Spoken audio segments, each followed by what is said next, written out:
should I have a low ticket offer if my primary program is a high ticket program? There's a rhetoric that's out there, man, that I think is still being perpetuated today. If you have a low ticket offer, you are going to cannibalize your high ticket sales. There's a lot of times that we'll see coaches or anybody in business that because they're bored or because maybe they're not getting the result that they want out of their existing offer, they think they just need to go create something that's less expensive. What is the outcome that it's supposed to give you? Where are we going to use, if it's a low ticket offer, are we using it as a front end offer? Are we using it as a back end offer? Are we using it as a drop offer? Is it something to a company? Is it filling the gap and a need for our clients? But really figuring out like where position wise, where is it in the journey? And is it in alignment for what we're doing? If you looked at your low ticket offer as a sales tool to help moving them to the next phase, I think it just changes the quality and how people look at it and not deviating so far from their normal, like their true brand essence of what they're looking to do. If you are taking sales calls for a low ticket offer, do not do that. Low ticket offers are meant to be direct to cart. And if you can't sell it direct to cart, that means your copy sucks, your landing page sucks, your ads might suck, your email that pitched it in the first place sucks, or the product itself is not that valuable to people.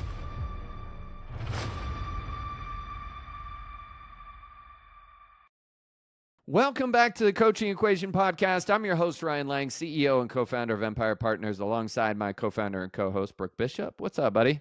Welcome to another episode, man. Let's go. Welcome to another episode. This one is inspired by a question, actually, that I got recently, but that we actually get quite a bit around here, both from clients internally and from people who are not clients. We hear this a lot. And I think that there's this question about, should I have a low ticket offer if my primary program is a high ticket program? And you know, there's a rhetoric that's out there, man, that I think is still being perpetuated today, especially inside of the high ticket sales community, that if you have a low ticket offer, you are going to cannibalize your high ticket sales. And I want to hear, before I open my mouth about this, I want to hear from you. First of all, I mean, do you think that's true? And if so, why? If not, why not? Yeah, so this is just my opinion perspective of how I perceive offers in this. There's a lot of times that we'll see coaches or anybody in business that because they're bored or because maybe they're not getting the result that they want out of their existing offer, they think they just need to go create something that's less expensive. And in my opinion, that's not the best of reasons to do it. So my thought process around it is really around what is the outcome that it's supposed to give you. And then from my seat, it's usually where are we going to be using it as that to me is probably one of the most important components is where are we going to use, if it's a low ticket offer, are we using it as a front end offer? Are we using it as a back end offer? Are we using it as a drop offer? Is it something to a company? Is it filling the gap and a need for our clients? But really figuring out like where position wise, where is it in the journey? And is it in alignment for what we're doing? Right. So it seems to me what you're saying is that there is room for it, that we can do it, that it doesn't have to cannibalize the high ticket stuff as long as we do it the right way and it's positioned in the right place. Yes. So I want to start here. Let's talk a little bit. And first of all, I agree with you 100%. I think that the idea of low ticket offer cannibalizing your high ticket offer, if that's actually happening, you're doing it wrong. That's the truth. Well if that's said. actually happening. So let's talk about where in our offers or how we use it so that it doesn't cannibalize. Let's start there. Yeah, so it might make sense if we talk about some other people who have done a good job with a low ticket offer. We've got some different examples that we can play with here. But going back in time, we're working with a gentleman named Brian Buffini. So if you guys don't know who Brian is, huge in the real estate coaching space. At that point in time, was the largest coaching company on earth. So we had over 350 coaches at that point. So very large organization. Now, their primary coaching offer was everything that they were marketing to. They actually, most of what they were marketing to is their events. But then when you went to the event, their low ticket was something that was included in their high ticket offer. So instead of it being like you start at this low ticket thing and then you go into a high ticket back end type of a setup, it was, hey, our core offering has the pieces to the puzzle that you need in order to get the outcome that we're promising. If they hit objections, they use that low ticket as their drop offer, which was, in essence, you can't go to our core offering. At the very least, like if you're not doing our drop offer, more or less you're an idiot, or you're not even in the game if you're not even doing this lower ticket piece. Now, part of the brilliance of that was it was a very clean path that was always still speaking to the same outcome, to the same ideal client avatar. The result and the destination was the same. Mm, The drop offer, to kind of put context around this, if their core offer was like taking a private jet to the destination, the drop offer was like taking the train, got right? it. Still going to get you to where you want to go. It's just not going to go as fast and it's not going to be as comfortable and you're not going to have first class experience. You know, I love this as an example, and I think that it also speaks to the concept that, and this is one of the reasons that I would contend that a low ticket offer, when done right, is actually a vital piece of your business. Because um, if you've listened to the show before, you've heard me at some point or another talk about customer journey, customer value journey, that kind of thing. And the truth is that every single person who you're going to interact with in your business that comes in via their email address or, a text, however they make it into your business, every single one of those people is at a different place in the customer value journey. Some of them have been aware of you for a really long time and they just haven't done anything. Some of them were never aware of you at all until today. Some people are kind of stuck in the middle of there somewhere, you know? And one of the things that we've talked about many times on the show is the idea that, like, hey, if you are pounding your fist on the table and just going only a high ticket offer, and I'm only, this goes into another conversation about like sales follow up, which we're not going to get into today.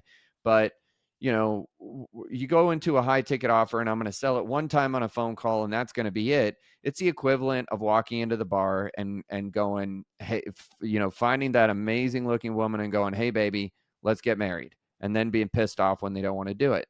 And the low ticket offer, one of the things that I love about it is, to your point, yes, slower route. The other thing that it can do, though, is it kind of along the same lines is that your high ticket program, high ticket offer should really solve the big problem. And one of the things that a really effective low ticket offer can do is to solve a little bit more of a micro problem. Like you can have Love that. completely free, which would be lead magnet. That's a download. That's going to solve a micro problem, should anyway. A good one will.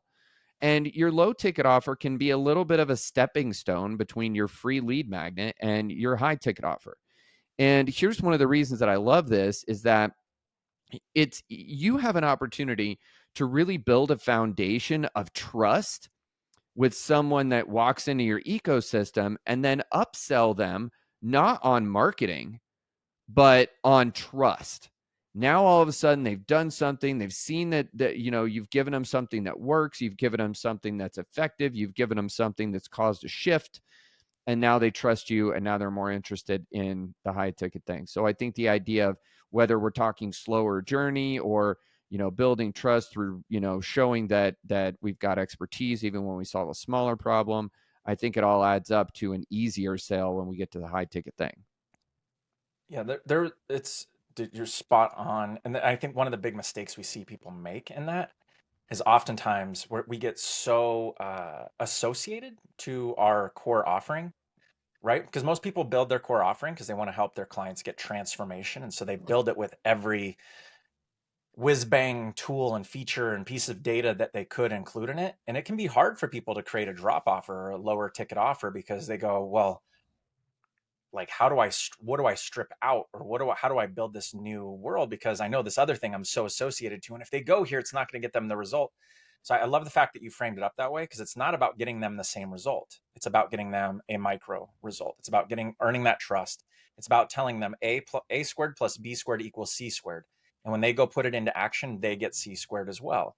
That's a huge piece of that component where they go, okay, if I spent a little and I got a lot, if I spend a lot, I'm going to get an insane return. Way more. Yeah, that's so true.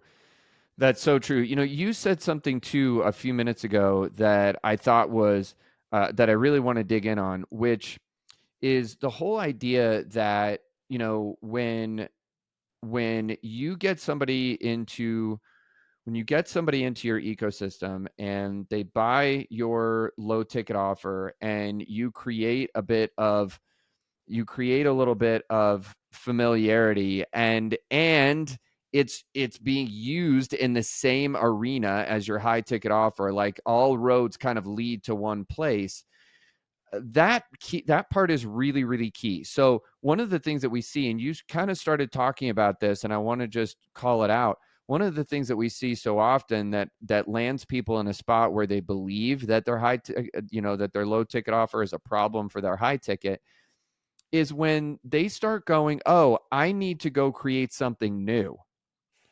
Um, so it's like, oh, I've got a weight loss program for busy moms over 40. And then it's like, okay, well, I want to increase my, monthly recurring revenue. So I'm going to go create a time management system for lawyers. What the fuck? No. Pivot, pivot. No. Don't do that. Yeah, don't do that. This is a key. So if you're going to do it, it really should solve a micro problem that's along the way to the bigger problem. And this is where really, offers. One of the things I love is a really good, tight, collapsible offer. Mm. And when we talk about low ticket, one of the ways that it can be very, very valuable and done right in my mind, and I want to hear your thoughts on this too, man, is I feel like if you have a high ticket offer that, let's just say, for example, you follow our advice and you're doing something like a hybrid type offer where you're doing a little one-on-one coaching and there's some group coaching, you got some modules and stuff like that going on. You could then say, for example, I'm also going to deliver this in like a very, very intimate, immersive environment in a 1 day or 2 day workshop. It's going to cost 3 times my high ticket program. And then I could go on the low end and I could take the same content and I could say, hey, now I'm going to deliver this in a way where it's modules only. There is no coaching. This is all you get. And then you even could take it one step further, by the way, and deliver it in a book. How many people listening to this right now have ever had their lives changed by a book? That's a low ticket Heck offer, yeah. Okay. So And with anyway, I don't know AI if you've got now, thoughts if on people that. are sitting there going, I don't have the time to create a book, great. Take all Right? your content and dump it into Mr. Chat GPT and even navigate that route. You can absolutely go down that road. Yeah, and there was one other thing that was really interesting, because as you talk about collapsible offers, thinking back, Tony Robbins got a huge part of his start. There's two things that I don't know if people are aware of this. So he used to be an outside sales rep for Jim Rohn. So their entry point low ticket offer was somebody like Tony and others. They would go into an office space and they would do a presentation and they would sell people on attending an event. Well, back then, guess what? That was a low ticket offer. You go to the event and then there usually would be a high ticket offer at that event. If you fast forward in time, when he went on business on his own, where he really got his start was in the world of infomercials, right? And so he would have this low ticket product offer. And the whole reason, his whole goal, by the way, with that, it's so funny because we never even heard the term self liquidating offer back then. But it was one of those pieces where, uh, as long as he broke even on that product deal, it was gold. There you go. And the reason for that was because now he's got a new person's name, their phone number, their mailing address. And now he had somebody who showed interest in the product. And it was immediately right on the heels of that, they were looking to sell into the event. Mm. So the product was a feeder for the event. The event was a feeder for their bigger products. And then those bigger products were feeders for their super high end back end offer. So it's very, classic ascension ladder. Dude, I love that. And on that front, I think that if you're listening to this right now, listen, there are lots of things that are low ticket offers that you just don't think of that way. Perfect example. One of my absolute favorite low ticket offers of all time is to run a very, very low paid or free event and then offer a VIP for 97 bucks. Yep. That's a low ticket offer. Now, I swear to God, man, I have hardly ever, I mean, like, I think probably when I used to do this more often, probably like an 80 to 90% conversion rate into my high ticket offer from the VIP group. It Oh, was VIPs crazy. are gang, and that's not just with us, Crazy. dude. That's everybody I've ever seen that's Yeah. done a If VIP you do it offer. right. And usually you'll get probably about 30% that take VIP on the front, right? But you're Yep. spot on. 80, usually 75, 80% of those are going to take your back end offer. Yep. Yeah, it's a total no brainer. Now there's something here too. I want to go a little deeper on why why this stuff works. Talk about the law of reciprocity as it relates to a low ticket offer. Yeah. So when you put goodwill out, when you put good energy out, it's going to come back tenfold. And so, as it relates to having a low ticket offer, this is why we also say, don't throttle on, keeping your biggest, deepest, darkest secrets for your back end pro. Like, no, load up the front end, give that value, because the more you put into that front end piece, it's going to get reciprocated back. And so, and without going into all the universal laws of things, the better job you do in that initial engagement, perception is going to be that anytime I work with you, it's going to be magic. Because that first initial thing, it's like using your dating analogy. If that first kiss, there's fireworks that go off. Oh my God, what's going to be a full date going to look like? Or wait, What's no, no, next? yeah, what? God forbid we make it to the bedroom. What's that going to look like? Right, that might have just gone off the rails. But it's this dynamic as we look at our business. If we really saw it as a relationship, because that's what it is, right? But if we thought about like, how do I knock their socks off in that first date? Like, bring them flowers. Do I bring in the element of surprise? Can I bring in, romance? Can I do something that just Mm, shows them that I know their world before they even know their world? Right. yeah, I So love that. yeah, there Then it's you get it's to the point definitely where you get the socks off. yes. And Okay, don't sorry. start Yeah, with taking their sure. socks off. That's just No, a no, that's surefire way that's to get weird. arrested. Something weird about that. Yeah, no, don't do that. But in the space of that too, there's magic in doing the surprise and delight, right? So if you're Yeah. giving them a low ticket piece, don't tell them every single thing that you're going to give them in the experience. Sell them what they need for that low ticket offer, and then like save in the background, give them something that is just a mega wow experience in it, where they go, "Holy crap!" Um, yeah, there's a bazillion things we could bring into that picture, but Well, and right now there's a pretty there are lots of good examples of this, by the way, across history and time. But there's an especially good example of it right now, which is Alex Hormozy. I mean, he's given so much, like, yep. actual value, real value. I mean, stuff that other people have charged a whole lot of money for. Um, and as a result, he has a foundation of trust. I would venture a guess that for the people that have actually been consuming Alex's content, that when someone actually lands on a sales call with one of his people, I mean, it's got to be a friggin' slam dunk. I mean, Oh yeah. easy peasy. Why? Because he's created so much trust and value. And they, going back to, what you're talking about here, man, it's like, you've poured into me all this stuff that's so amazing. Holy crap, what would be on the other side of the curtain of actually working with you, in a really serious environment. There's an element, and I'll use this word not in a negative way. There's an element of guilt that comes with it. So it's like, Mm, imagine you had a friend who every time you move, they're the first ones there. They bring the truck. They're lifting all the heavy shit. They're bringing pizza for everybody who's there. They never complain. They're helping make sure everything gets set up, and they take everything out of the boxes at your new house. And then imagine they do that 3, 4, 5 times every time you move. At some point, you're like, man, when they move, I need to make sure I help them out. And heck it's yes. because if you didn't, you'd be an asshole, right? Yep. And that's just the way that the world works. And so the more that we can pour into people, And not everybody will reciprocate. So that's the other part too, is you can't just Yeah, assume that that's a because you fact. pour in that it will be reciprocated, but the right people will. And guess what? Those are going to Yeah, be the people that you want to build your world around because they want to give. it's so true.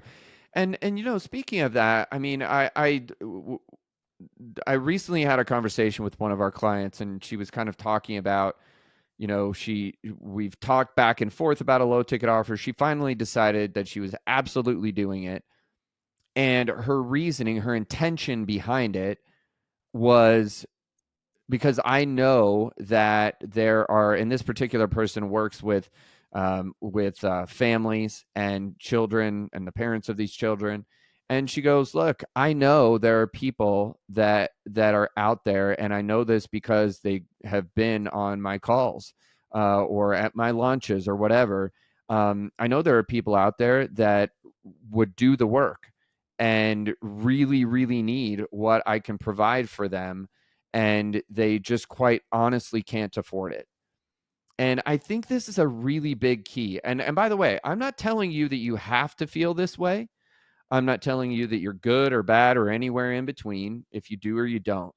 But I will say that if you are truly a heart-centered entrepreneur, and you really do want to serve people at the very highest level, I do think that taking the time to craft a really solid low ticket offer that could serve a population who really wants what you have, would show up, do the work, get the result from what you have, and they just quite honestly can't afford it. I think there is massive value in that. Oh, And yeah. I think that, speaking of the law of reciprocity, I mean, this to me is kind of a universe situation. Now, I want to be careful. That doesn't mean, by the way, that doesn't mean that we're advocating, sell all your belongings and give everything away for free. It's not about that at all. There is tremendous value in the high ticket offer and the skin in the game that people have to solve the problem. It's needed, it's necessary, it's important for you as a business owner. But the value that you deliver to someone who, and I would love to hear this from you too, man, is like, when you deliver something to someone at a lower price point who really does the work and really appreciates the chance that you've given them and gets an incredible outcome, and the gratitude that comes from that person. I mean, I don't know about you, but those are the moments that just hit me in the heart, that absolutely melt Uh, me and go, holy crap, this is why I'm doing what I'm doing. if we really step back and think about it, and this is, I think, one of the biggest challenges we actually see in the coaching industry. I mean, I don't want to say I've never, very rarely have I ever met a coach who didn't care about their clients. And Oh what I yeah, mean by that is, I like, it's agree. such a heart-centric space. Like, we want to help so deeply and we care so much about the people we're working with. And when you only have a high ticket offer, so there's a couple things that happen with this. Number one, the people that need it the most, oftentimes in the moment, can't actually afford it. Can they Yeah, get resourceful? Do they all have the capacity? Heck yeah. But the ones who are like down and out, who are the most likely to react to a marketing piece because they're like, I just need what you have, they're the ones who need another vehicle and maybe they can't afford the high ticket. So there's goodwill of actually helping humanity that needs our help. There's the goodwill of them actually going on social or giving you great reviews, or you not judging them and giving them another path. There's them not going to your competitors. There's the fact that they put their money down and they did get involved in your world. There's the chances of them ascending, which is way higher than telling somebody they buy today or kick rocks. yep, And the other piece too is, and this one never gets talked about, the psychology of you as the business owner. Like, there's magic. I mean, we have a team we were looking at yesterday. The moment you get in rhythm with yeses, it's not about how much are they spending. It's about the rhythm of the yes. yeah, So having that drop offer, that lower ticket option, being able to say, hey, here's another option for you, them saying yes, it keeps your head in the game for the next person you talk to, versus I've only had 3 people say yes in the last month to my high ticket offer versus I've had 30 that said yes to my low ticket. And like, it changes the way that we play. yeah, 100%. Well, and I think to that point too, When, one of the things that you can do, and this isn't the only way, we're not going to go into like every way that you could potentially leverage a low ticket offer, although that'd be a great episode. Maybe that's part two of this. Um, but one of the ways that you can do it is by creating monthly recurring revenue with a lower ticket offer. Mhm. Having a bit more of a community piece that provides some resources, or some purely like module based coaching, that kind of stuff. It can be, you can position a low ticket offer on the back end of your high ticket offer as a continuation program. And that in and of itself as well, when we talk about business owner and psychology, the psychology of knowing that you've got a consistent stream of monthly recurring revenue coming in the door So when big. you're running, yeah, when you're running a high ticket offer, it's huge. There's Yeah, just so to know you're much not starting value. off the month at ground zero. Yes, a So actually, I'm hundred glad you brought percent. that piece up because this is something I didn't mention about Buffini's offer that was brilliant. So one of the things that they did, by the way, so this was so on the outside, I didn't get my head wrapped around it until I got to see it behind the scenes. Their drop offer or their lower ticket offer, the margin was double the high ticket offer. So their high ticket offer had about a 30% profit Whoa. margin. So when the market turned and everybody went from the high ticket thing and they moved their world down to the low ticket, they were actually making a higher percentage, which was brilliant, right? So from a like a business strategy move, like that's freaking Yeah. awesome. So what hooks into that, and this is really critical because we've seen the opposite of this happen. You need to make sure that your low ticket offer is not stacked with lots of human that doesn't have a lot of human capital required, meaning you don't have to have a huge team to run your Mm. low ticket offer. Okay. Yeah. Yeah. 100%. Go ahead. Sorry. Did you have So more no, I was on just that? gonna say, so because what we see is a lot of times people will go, oh, it's low ticket, and then they have like live this and live that, and you're gonna talk to this person, you're gonna have a one-on-one coach, and you're gonna have like, if your low ticket doesn't have at least a 60% margin, you're doing it wrong. So I'll just kind of like float that out there. Yeah. No, I agree with that 100%. Well, I want to give one more thing in terms of a little bit more tactical with a low ticket offer, and one of the reasons that I like it is for testing. Mm. So here's the thing, so often when you're putting together a high ticket offer, um, and even if you're just making some changes or trying new marketing with a high ticket offer, that kind of thing, you can use a low ticket offer to go test, validate your messaging. Your modules, the actual product itself, if that's what you're doing. um, you can take a small section of it for a lower ticket offer, and do it as a bit of a test. There's so much value in that. And that it also it gives you a chance to take a lot of, especially from a messaging standpoint, holy cow, you could take a condensed version of your high ticket program and or just a chunk of it and do it as a low ticket offer, but utilize all of the messaging that you believe would resonate with your ideal client avatar. And then you prove it out. You figure out at a much lower budget how much this is resonating with people, if you're hitting the mark or if you're not. It's one of the things that I don't think people do enough. I totally agree with you. Yeah, one of the things we did with so this was with Tony Robbins. This was, I'm trying to think when it was. I don't remember the year. And if I dropped the year, it's going to make me sound really old, which is weird nowadays. But uh, he had come out with a new product. And before we took it to market, before we went and spent tons of ad dollars on it, we floated it to the sales teams. And this was wild. What we did is we floated it to the sales teams and we said, you can give away this product for 1 month for free, and then what we were thinking of charging it, we'll just break it into 3 monthly installments in months 2, 3, 4. Hmm. So the reasoning and the logic behind it was, hey, let's see if the sales team, because the sales team's already in conversations. We already spent money on these leads. Like they're doing a thing. Let's see if they can even sell it for free. Because if they can't give it away for free, there's no way in hell we're going to go drop dollars on this Yep. on Yep. advertising. Yep. And it was wild because then it's if you can prove it out already with your sales team who can handle objections and they've already in rapport and they're doing a song and dance. If they can give it away for free, then let's see how many actually take the bite on that first installment and let's see how many of those retain.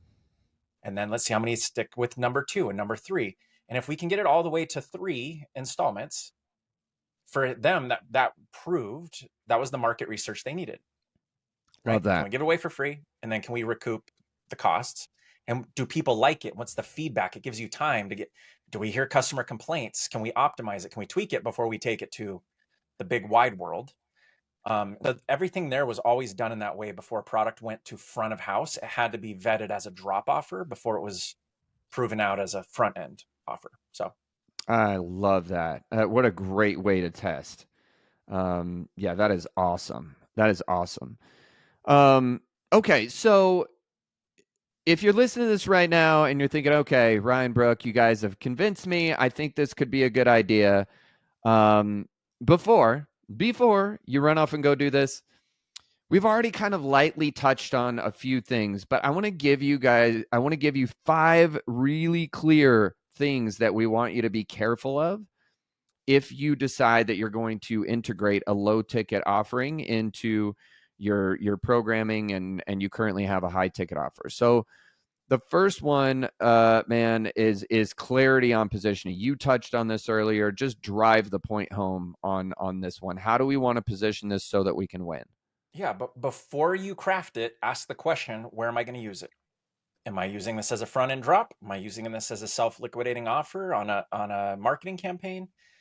Or am I using this as a drop offer for my existing high ticket offering? So you just have to look at, and it could even be a back end. You have something that's a high ticket front end, and you have a back end offer that actually is a drop offer. You can use it there too. You can do a low ticket to anywhere along the journey. So as it relates to the positioning piece, you've got to know where in the journey of your product suite is it hitting, what problem needs to be solved at that particular point in time as it relates to your client profile, and is the margin higher than the next offering? So again, those are kind of the 3 key pieces. The when, what's the problem that you're solving? And then is your numbers, is it mathing out to where you actually make money off of selling? Yes. Do you have other One pieces I other missed thing in that I there? want. Those are just my big 3. No, no. Like one other little thing that I'll kind of add here as a nuance is that when we talk about positioning and doing this right, uh, let me just really be clear about what you don't want to do, because it's positioning, yes, in the sense of like where kind of in the customer value journey does it sit, but in addition to that, we want to make absolutely certain that we're clear here. A low ticket offer does not mean you like randomly deciding to, give your high ticket offer away for some ridiculous amount of money. Don't do that. That just jacks up the positioning of everything. That is Kills you not out of what this integrity is. too for a lot of people, depending on how you're Exactly. positioned. 100%. So just wanted to kind of give that caveat as it relates to positioning. These should be 2 very clear and differentiated offers, not the same thing. It can be collapsible, totally can be that. It's just that you're going to change the nature of the offer. If it is collapsible, that's how we change the positioning there. So, We have um, a good friend of ours, Coach, who's she's currently in Nepal, and so she just got to base camp, right? So like think metaphorically, your low ticket offer should get you to base camp, your high ticket offer should get you to the summit and back safely. So just kind of there you go. Yeah, putting some well wheels said. on there. Number 2, and this is going to be a big one. Some of you right now, you're listening to this, and this is going to hit you right between the eyes. We got to avoid overwhelm by not trying to do too many of these all at once. All right. This is not like, oh, I'm going to create a low ticket offer, and then all of a sudden you get you know, you get like the low ticket fever. I got a fever. more, Late night, more, low ticket more fever. more cowbell, more low ticket offer. Doink, doink, doink, doink. Don't do that. Low ticket Yeah. fever. No, no low ticket fever. Look, do this, do it once, okay? You can totally overwhelm the crap out of yourself if you overcomplicate this and you do way too many of these things, or you create one and then you're like, ooh, let's create another one. Ooh, let's create another one. Um, Then you got a you're smorgasbord of low ticket. exactly. You will, if you do that, here's where you're going to find yourself is you're going to find yourself chasing volume. And one of my favorite quotes that I've read in the last couple of years, I got it out of 10x is easier than 2x, and I can't remember who originally actually said it because it was not Dan Sullivan or Ben Hardy, but it is the path to hell is paved through the pursuit of volume. Let me say that again. The path to hell is paved through the pursuit of volume. And if you get too crazy with this and overwhelm yourself with too many of these low ticket offers, that's exactly what you're going to be doing. So don't go Like, down that it road. goes directly back to what I was talking about with Tony. Here he went on those infomercials. That was a high volume play, right? Every night, it didn't matter what station you turned on. If it was after midnight, you saw Tony's Tony's face, big raspy voice. But for him, it wasn't about making money off of it. It was about building the database and that he could build money off of the next offering after he added value to their world. So again, this is where it goes back to kind of the first be careful of, which is positioning. What and why are you using it? Are you using it as a drop offer to recoup some of your ad spend? Are you using it as a way to add and build your database? If you're looking at your low ticket to be your big money maker, don't do it. Don't do it. You just let us into number 3, man, which is don't let it be the focus, right? Don't change the focus. Here's one of the biggest problems we see is that a low ticket offer is a piece of a much bigger puzzle, okay? And has anybody ever in the history of the information slash education space ever made a crap ton of money off shit tons of volume of low ticket offers? Yes, Yeah. but they are the exception to the rule. They are not the rule. And if you've already got a high ticket offer, don't fall into the romance of the low ticket thing. And now I'm going to go out and get, 50,000 people to get my low ticket thing and everything's going to be hunky dory. Look, stay anchored in your high ticket program. That's the anchor that holds down your business, and utilize the low ticket offering as another piece of the puzzle to solve your customers' problems more fully and to help you create a little bit of additional revenue, in some cases monthly recurring. So just don't switch the Yeah. focus. I would also just throw caution to the wind just because you and I have seen behind the curtain of, oh, so many companies, big, medium, and small. Don't let somebody else who's doing low ticket be the reason that you're doing it. And why I Hmm. highlight that, you don't know how big their database is.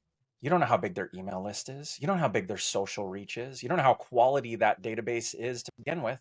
You also don't know, do they have somebody else that's out there that's going to promote the crap out of what they're putting out? So just because you see somebody doing it doesn't mean it's the right path. And so I want to highlight this because there's so many times people go, oh, well, they did it, so I did it too.